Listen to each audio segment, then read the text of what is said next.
What's up, everybody? Welcome back to another episode of the Fantasy Football from Up North podcast. Happy week 13 is here. Here we go. She's getting down to the nitty gritty. That's it. It's did you listen to the waiver wire show? Yeah, not actually the whole thing. I got cut off a little bit at the end. I felt like I fucking killed it, man. You not did. Gonna lie. Did a good job. You did a good job. Not gonna lie. You did a good job, my friend. Always nice to have either you or Riley on with me as well. Just to bounce some ideas off. Yeah, well, it feels really weird just sitting there talking to yourself. You know what I mean? Yeah, it's kind of strange, but before we get into it, Abby, check out my hat, buddy. Sticker left on it and everything. 24/7 Clash. Exactly, guys. I like the swag. Yeah, so I'll just jump into that before we kick off our show. If you haven't heard of it already, we have partnered up with 247 Clash Daily Fantasy Sports Entertainment. It's a DFS site that's player versus player format based on fantasy points. Habby, you've played it. Each week, you're basically just given, a number of lines to play. Yep. And pretty much the person with the most correct wins the pot. So, for example, last week they had 3 winners, got 10 out of 14. Some tricky lines too. So I think I missed her by a couple. I know a couple people that just missed it by 1 or whatever. But on a better note, my cousin's won it once already. He's also won. They do free. So if you get into it and you deposit money, pretty much they've been giving, they throw a free pool out here and there. Like last night, they did a NHL one, actually. Our boy B Scott won part of the pot in that one as well. So it's fun. It's I like it. What I like most about it, to be honest, is last week he won. No, Brad won the free hockey one yesterday. Nice. Yeah, part of it. So it's pretty sweet. But what I like most about this site is that it's a format. It takes away the professional's advantage and gives everyone an equal chance to win. You must be a Canadian resident to play. So like I mentioned, if you haven't done so yet, head over to www.247clash.com and sign up, deposit, use the referral code NORTH, and start playing this weekend, man. It's good. I'm hooked. I like it. Not just because they're partnered with them, but I don't know. I just think it's cool. There's not much research to go into it, which is what I like about it. You know what I mean? So, but yeah, I've played the first few weeks and it's been fun. Yeah, it's good. And you're close. That's the thing. You're close. And then you mentioned a couple weeks ago, you flip-flop one. That's what costed you. Yeah. But I'll make sure that I put the link and referral code in the show notes. So before we kick off our week 13 vote slouch in the sneaky episode, Habby, we got to touch base on what we did last week. My friend, you and I went 6 out of 9 correct, both of us. Oh, you're really keeping track of it, eh? I did keep track. So the guys you hit on Gino. You hit on both quarterbacks. Gino, yes. You blew it on Singletary. Yes. You hit on Harris. Yes. Who else did you? Pittman you got. Mooney you got because he was hurt. He wasn't even ranked. You liked Dawson Knox. He was trash. Hooper you hit it too. And Slayton ended up being your sleeper. He was the wide receiver 54 on the week. So not good. Myself, I'll just tell you the guys I hit on. I hit on Rodgers. I said Rodgers was going to be a slouch. Nailed that one. Rashad White, I said he was going to be, I vouched for him. He was RB14. Said Etienne was going to be trash. Same thing, kind of like Mooney got banged up. So he ended up as RB78. Thielen, I blew it on. He finished as a wide receiver 9 on the week. Hit Everett. Hit on Komet, and my Zay Jones sleeper pick hit big time, wide receiver 4 on the week. So, Habby, we kind of know what we're doing. So, that's not bad. So, now let's do this again. Let's try this all over again. And ready to go. Yeah, so basically, let's kick off our week 13 vote slouch in the sneaky episode, buddy. You wanna kick us off here? Sure. I'm going to talk about a guy who is having his first game of the season this week. Trash. I'm going to vouch for him for what he does on the field, not what he does off the field, because he's an absolute idiot. Deshaun Watson coming back from his suspension. He's going up against Houston. He hasn't played football in a meaningful game since Week 17 of the 2020 campaign. He did struggle in the preseason this year. And he's going up against the Texans defense that is number 4 in fuse points, mainly because they're crap and teams just run against them. But I do see him coming back against his former team, Houston, that if Cleveland gives him a chance, that he's going to get a couple touchdowns in this game. And they're going to let him loose a little bit in his first game back. So here's what I'm thinking about this whole thing. I do agree with that. I mean, game script comes into play big time, right? Teams usually have a tendency to get up on these guys. I'm a Texans guy that too. So, yeah. But game script for me, I think, like you just mentioned, I think, basically teams are just going to, I think this is a Chubb game. I think this is a Hunt game. I think both of those guys are going to feast. I think the Texans show up in this game, man, to be honest with you. I don't think Watson's going to be able to come in there and just, do what he wants to that Texans defense, to that Texans team in general, because, I mean, they kind of have they kind of have to prove a point as well, right? So, but, I mean, say what you want to. He's salivating right now. He's been salivating since week 1. Well, say what you want about the Texans and the run defense. It's been trash, but they've been fairly decent defending the pass, only giving up under 13 fantasy points on average to quarterbacks this year. But like you mentioned, most teams just run on them, so I'm not going to go behind it. I mean, that's why it's your guy, not my guy. So I think he's throwing 2 touchdowns this week. All right, getting 268 yards. All right, so we'll see about that next week when I tally up the totals. So all right, the guy that I'm going to vouch for this week is Trevor Lawrence, going up against Detroit, coming off back-to-back games where he's posted 20+ fantasy points in each of those games. This week, basically anybody you're vouching for, anybody that's playing against Detroit. Let's be realistic. So, especially quarterbacks, they're allowing almost 24 fantasy points per game. 2 opposing quarterbacks, and have allowed over 24 points in 4 of the last 5 games. So for me, Lawrence in this offense should steamroll this Detroit team. I do think it's going to be high scoring. But Lawrence should pay off for you for the next 2 weeks for sure. Jags play the Lions, and then they got the Titans in week 14. So you can fire Lawrence up with confidence in both of those contests this week. And he looked good last week, so hopefully he carries that momentum into this week. So, all right, who do you got for who's your slouch this week? My slouch is Ryan Tannehill going up against stiff Philly D. He finished with just 11 fantasy points last week, and he snapped a 2-game streak of him scoring 23 points. So he was on a roll. But I'm not expecting him to bounce back this week against the Eagles because, like I said, they're pretty stout defensemen. And the Eagles have yet to allow a quarterback to score more than 18 points this season. And Tannehill's not no rock star. So I could see him getting those low-end double-digit numbers for you this week. And it doesn't help that Philly has more.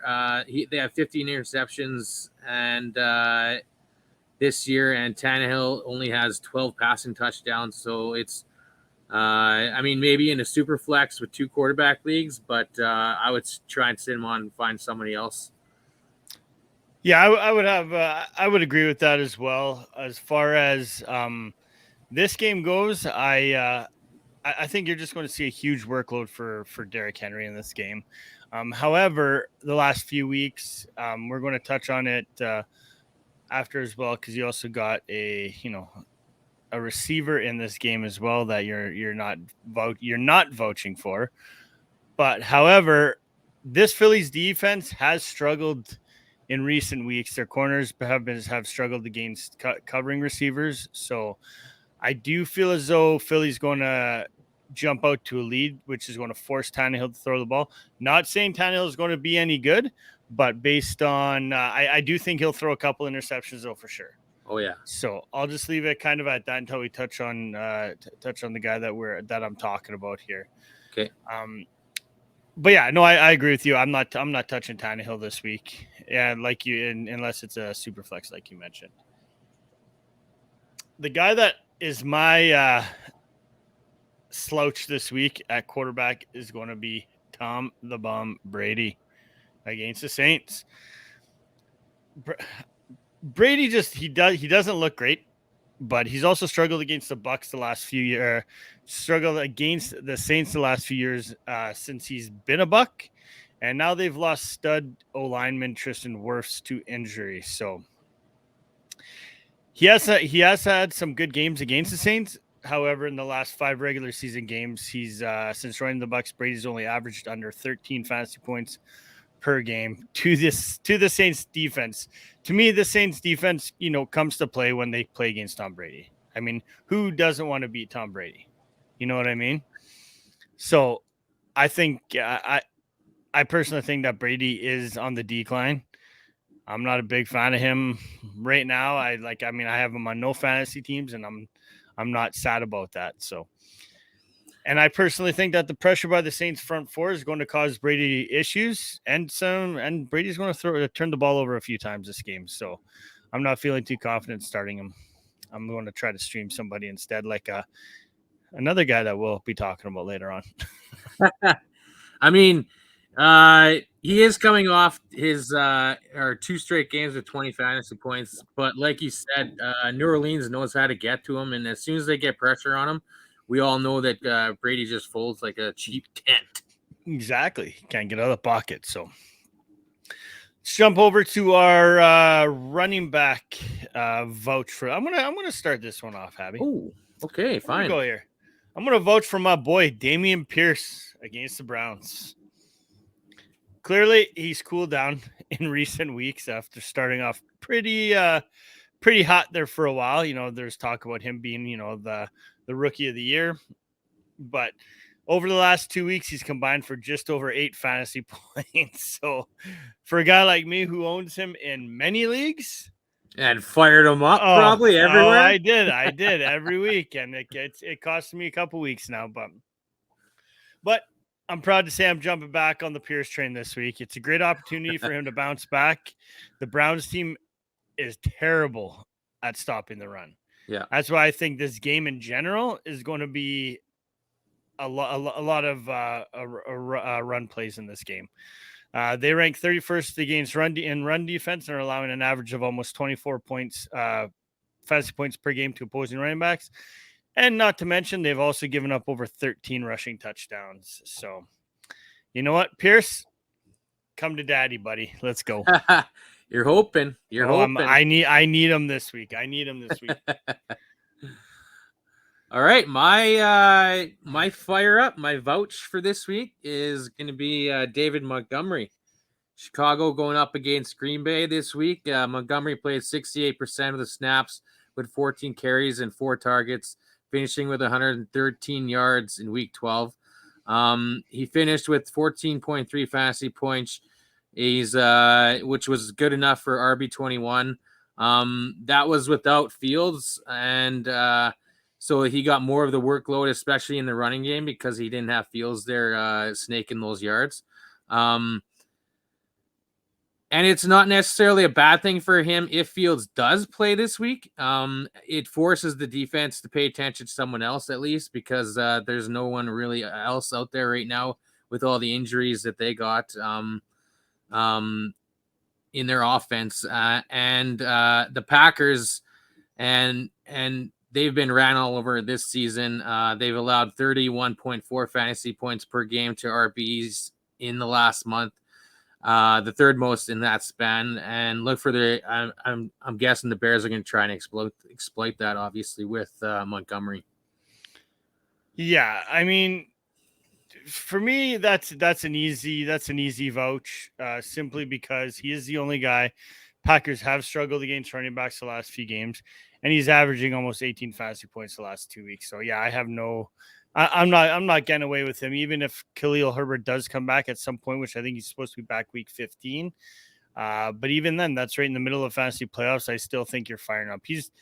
And I don't think Chicago should even bring Fields back. They have nothing to gain by them doing that. Let the kid heal. Let the kid come back fresh next year. But I mean, this is the Bears. We've seen the Bears do some pretty crazy shit. So, and the type of player that Fields is, he's probably going to get injured again. For him to be productive, he's got to take a lot. He takes a lot of hits every game. Yeah, no, I agree. So, all right, my slouch at the running back position is going to be none other a guy that just had a monster game on Sunday night, Miles Sanders of the Eagles. Miles. Yep. Like I mentioned, he put on a show Sunday night, finished as the RB2 on the week. You know, how am I benching a guy that just finished as an RB2? Well, inconsistent. That's the thing. Like, he's very inconsistent. Since week 1, Sanders has only finished in the top 10 for running backs 3 times all year. So that's complete inconsistencies, in my opinion. I had him on a team, and in all honesty, I traded him. I blew it. I made probably one of the worst trades ever in fantasy football. I traded. Well, I did. Like, I mean, I had depth at running back, which I was perfectly fine with. I have on this one specific team, I have Jonathan Taylor, Pierce. I have Hunt on my bench, and then I had Miles Sanders.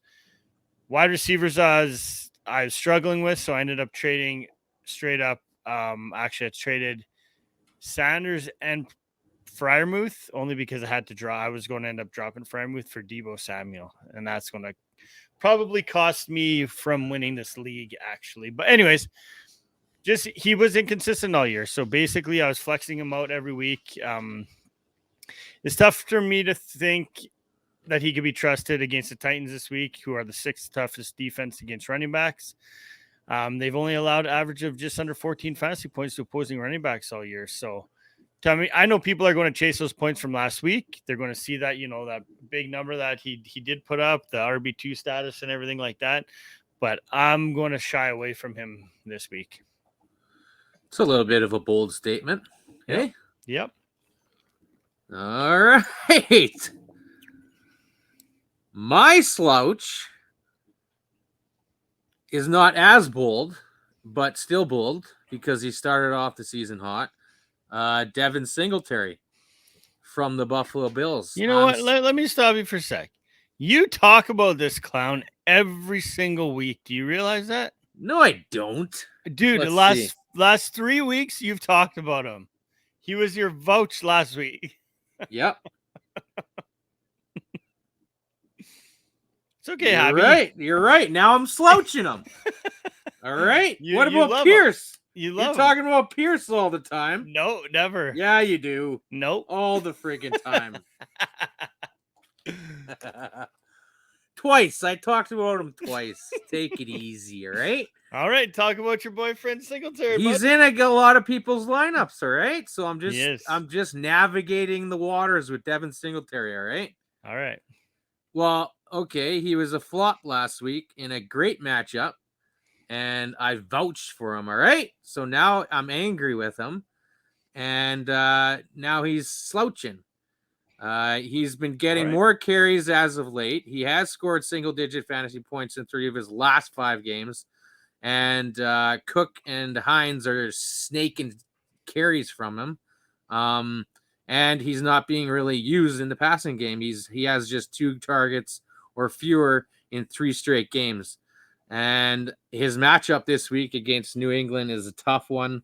They've allowed the fewest fantasy points per game to running backs this season and in the last month. And Singletary faced the Patriots twice last season and rushed for under 40 yards each time. So I'm saying bench him. All right? Yeah, bench him.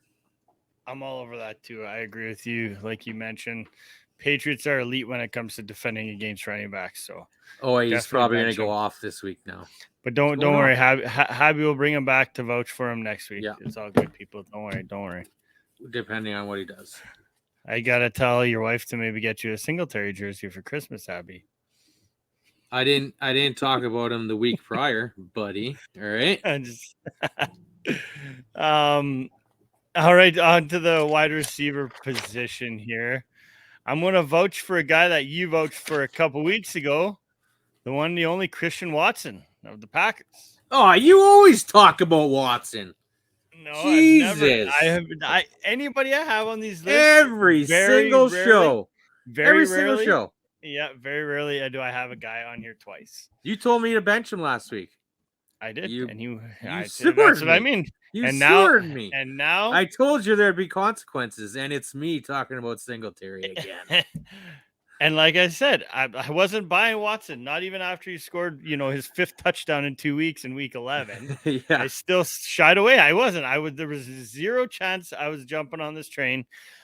Steady comes out week 12. Yeah, scores another one and throws up 110 yards receiving. So basically all he does is score. That's all he does. He catches balls and scores every single week. Watson's a must start every week from this point forward, regardless of who the quarterback is. He's finished as a top. I think this is a typo. I think I like Love better with him. He looked good. He looked good last week. Love seemed to not just throw him the deep balls. He was trying to just get it in his hands as much as he could. Yeah. I have here. I'm assuming he's finished as. Yeah, he's. He has finished as a top 19 wide receiver. He's finished as a top 10 wide receiver, 3 straight weeks, has 6. I'm like, that's an odd. Yeah. Well, that's an odd. That's an odd number. Yeah, basically. So, I mean, in 3 straight weeks, he scored 6 touchdowns in 3 games. And now the Packers face a Bears team this week has allowed 40+ fantasy point performances twice in the last 4 games. So to me, like I mentioned, it doesn't matter who suits up at quarterback. Watson's a must start. And he's probably going to score another touchdown, possibly 2 this week. Good, because I'm firing him up everywhere. Do it. All right. My vouch in the wide receiver position this week is none other than Christian Kirk to go along with your Trevor Lawrence vouch. He saw 9 targets in week 12. His 4th time in 5 games seeing at least that many targets. He only scored 8.1 fantasy points last week, but did top 21 fantasy points in the 2 prior games and is top 17 in 3 of his last 5. And that sort of volume alone keeps him in play each week, I think. We've seen that Lawrence likes to pepper him. He also has another chance to have one of those blow-up games this week against the Lions, who have allowed the 3rd most fantasy points per game to receivers at 39.7. And not only that, but since Detroit has been able to put up points, especially at home, we could see Lawrence being forced to keep the ball in the air. Yeah, to me, anybody that plays the Lions is an easy vouch for me. And your boy Zay is probably another start this week, I'd say. That's what I just want to say. I said I also think Zay Jones is a must play as well. I like Evan Ingram in this one. I like this. I like the way that this Jags offense is rolling right now. I like the fact that I'd like to see him get on a little streak here. Yeah, it'd be good. But Trevor Lawrence is a top 10 quarterback right now, and he's still owned, I think, in under probably 60% of leagues. So which is crazy to me. But I agree with you. Fire up Kirk, fire up Zay Jones in this offense against the Lions this week. A lot of those leagues are not super flex though. So 1 QB leagues, I mean, he's like hovering around that, 10 to 15 in range, I'd say. So, my vouch this week at my slouch this week at wide receiver position is Terry McLaurin. Your boy. The Commanders have been on fire as of late. Taylor Heinicke's he's proven to be, probably one of the best backups in the NFL. The way that he's running this team, but no matter how good they are, McLaurin hasn't really been great during that stretch. He's been held under double-digit fantasy points over the last 2 games. which is kind of disappointing considering he is your your wide receiver one. Going into the game, Washington goes up against the Giants this week, who are allowing the third fewest fantasy points per game to receivers. And even though the Giants have lost 3 of the last 4 games, I do think this defense comes out hot at home, which is going to cause problems for McLaurin and the rest of this offense. So watch out, Commanders. The Giants are coming to squash you. Oh man, scary Terry. I don't think you can bench him. But all I'm saying is just, I'm not expecting to have a big fantasy day this week. I have him in a couple leagues. I'm firing him up only because he's still better than who I have on the bench or whatever, right? So, and especially some of these weeks that are coming up right now are must wins for people. So, I'm not saying if you have better options out there, then sure, fire you bench McLaurin, but chances are you drafted him to be a starter. So that's what I'm saying. You can't really temper your expectations with McLaurin this week. I benched him in Dynasty, but we flex one guy on our bench, so he may come back. Exactly. All right, who are you? Who's your slouch this week? Going with Treylon Burks. Had a good week last week. Sort of got inflated by that sweet fumble recovery in the end zone. Last 2 weeks, I guess. Burks, he has 3 catches of 40-plus yards in the last 2 weeks, which gives him most of his fantasy ilk. Not one of the Titans has more than 2 catches for that distance on the season. It's safe to say he is probably their best wideout for sure, and Tannehill's ability to consistently win downfield, he's consistently winning downfield for Tannehill. He's one thing I've noticed about Burks is that he is a battler for that ball. He goes up with anybody and he battles for that ball. It doesn't matter if it's a bad throw or not. But this week he gets Philly, which we know allowed just 29.8 fantasy points per game to receivers, the 9th fewest in the NFL. There are a lot of upside here with Burks in the future, but this week I would try and keep him on your bench or find somebody else because I don't see the passing game getting going for Tannehill. See, I disagree with this one only because I've always said it's all based on volume. And I mentioned it when we were talking about Tannehill. I said, I do think that Philly is going to get off to a lead in this one. I do think Tannehill will have to throw the ball. Doesn't matter how far he has to throw that ball. I still see Burks getting targeted, right? I mean, but they just need to double cover Burks, and that's it. They're not going to do that, though. How do you double cover Burks when you got Henry back there, right? So, in my opinion, because they're forced to throw the ball. The Eagles are struggling. Like I said, the Eagles' corners have struggled the last few weeks. Burks is averaging over 6 targets a game. I do think that continues. I do think he's going to put up yardage. PPR, he's a must start. Let's say that because I do think that he's going to be targeted enough where it's going to be beneficial for you if you do have him in PPR. If it's a standard, maybe half PPR, then sure, maybe he's more of a flex option for me. But I think if it's PPR, I think he's a wide receiver 2 with upside this week. Well, I think they're going to hone in on stopping Burks myself.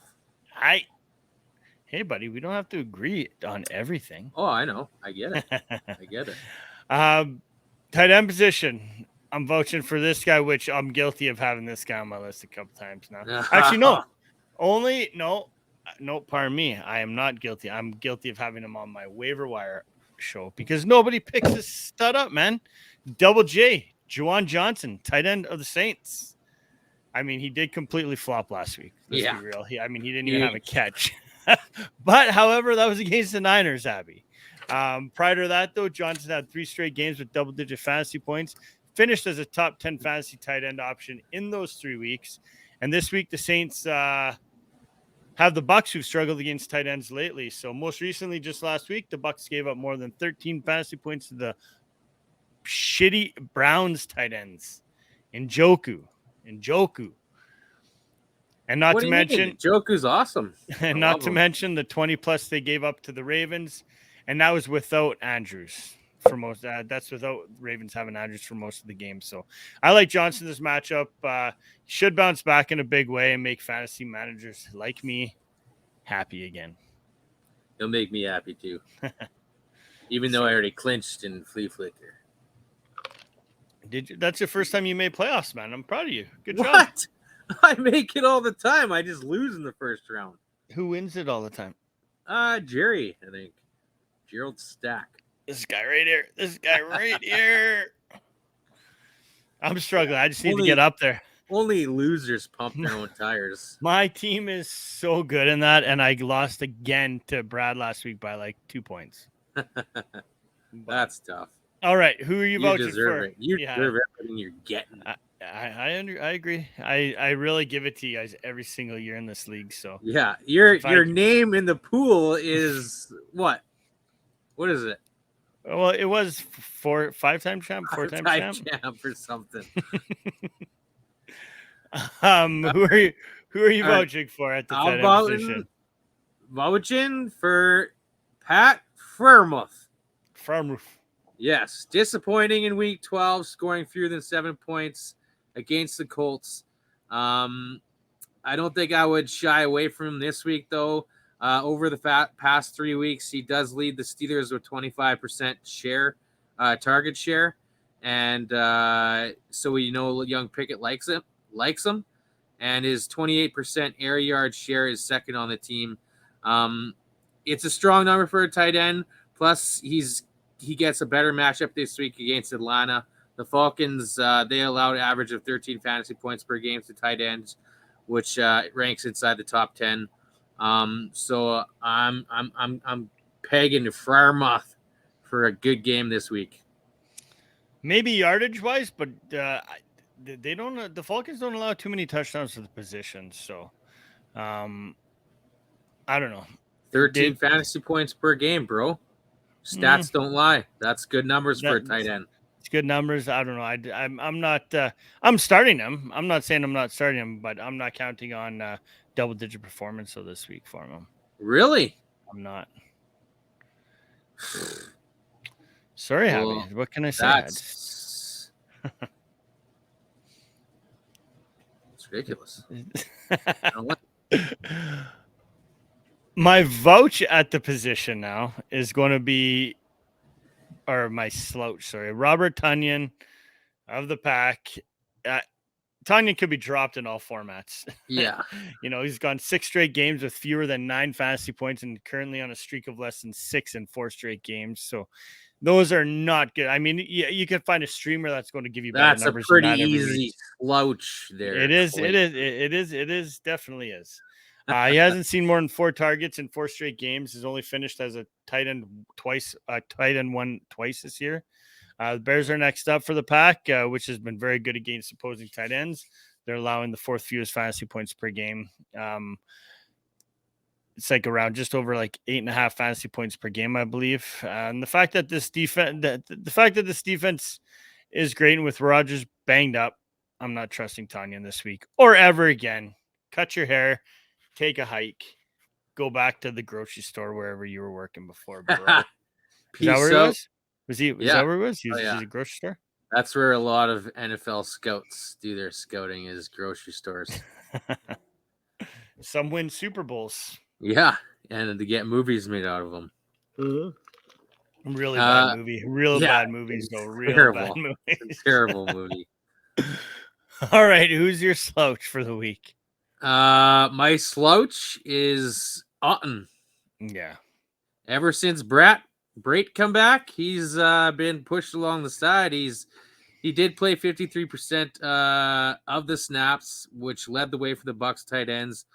But like I said, with Kamara back, who played 50% of the snaps, he did not get a single target. Brat got all 5 of the tight end targets. Otten ran just 18 routes to Brat's 26.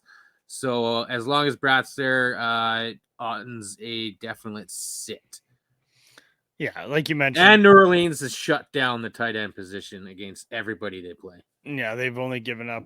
They give up less than 5 fantasy points to tight ends this year, so per game. Yeah, I mean, Otten, maybe if you have him in a dynasty league, he's worth keeping. But if not, you can feel free to drop him. I don't think he's going to be pan out to be anything, unless, however, Cameron Brake gets banged up again. So. Now on to the sleepers. These are my fun ones. These are the guys that are most likely outside. Well, mine, for example, because it's a receiver outside of my the top 50. You have a quarterback this week. I mean, still going to be down outside there. of the box. Yeah, Outside of the box. Oh, definitely outside. I bet you 10% of people are starting this guy this week. Maybe a little bit more, but I'm going to start off here. DeAndre Carter, Chargers. With Mike Williams out, he posted season highs in catches, targets, and yards last week. He just continues to be productive. So finished with 7 catches on 10 targets, over 70 yards, found the end zone for the second time in 3 games. I'm not sure what the status of Mike Williams is, but with a favorable matchup on top against the Raiders, I think Carter has enough upside to be a sneaky streamer this week. So go and get him and put him and flex him this week. I can see him getting in the end zone again. Boom. That's my guy. We'll see. So would you start him over Palmer? I think you would have to, based on what's been happening the last couple of weeks with these guys. You know what I mean? Like Palmer was taking over that, Keenan Allen role. Yeah. Where Carter was always going to be that Mike Williams guy, have those Mike Williams targets. So that's why I do feel with Keenan Allen being back, I do feel as though Palmer kind of falls to the wayside a little bit, opening up those targets for DeAndre Carter, which is why we're starting to see the production, And would you still start Carter if White came back or no? If Williams came back? Probably not, no. No, but I personally don't think Williams is going to come back. I actually dropped him in a league this week. So for my boy, I don't know, Habby, I have went and got Bam. Do you know who Bam is? Do you know who he is? No. Bam Knight. Bam Knight. Oh yeah. Zonovan Knight. Oh, I grabbed him everywhere I possibly. Yeah. I just spent $71 for Dynasty. I hope he gets hit by a truck. No. Oh well, whatever. I get that money. Well, back, no. So no big I deal. hope he slips on a banana peel, high ankle sprainer. Right. Only reason I did it was because I had Carter in that league and blah blah blah. But whatever. I'm out of that league anyway, so really, I probably shouldn't have done it because watch me go on a streak and then I'm gonna end up finishing 4th and just having a shitty draft pick. But anyways, who's your sleeper for this week? My sleeper is Mike White.